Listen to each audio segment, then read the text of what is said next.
छठिया कैसे करी, छठिया कैसे करी, मोरे पिया बसेले विदेशवा।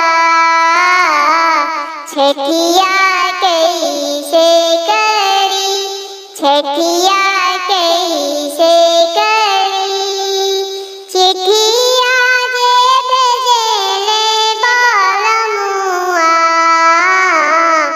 सुना धनिया हमार, सुना धनिया हमार, रुपिया भेजब परसलवा।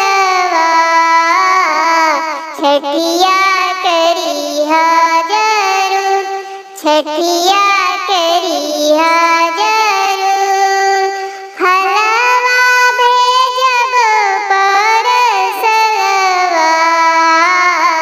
छठिया करिहा जरूर, छठिया करिहा जरूर, कार्तिका मास छठ बरतिया। छठिया कैसे करी, छठिया कैसे करी, मोरे पिया बसेले विदेशवा।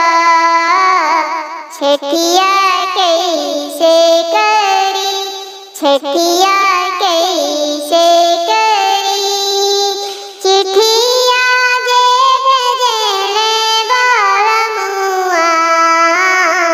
सुना धनिया हमार, सुना धनिया हमार, दौरा भेजब परसलवा। छठिया करिहा जरूर, छठिया करिहा जरूर, चुनरी भेजब परसलवा। छठिया करिहा जरूर, छठिया करिहा जरूर। वाह छोटू, क्या वीडियो बनाते हो, लेकिन रो क्यों रहे हो?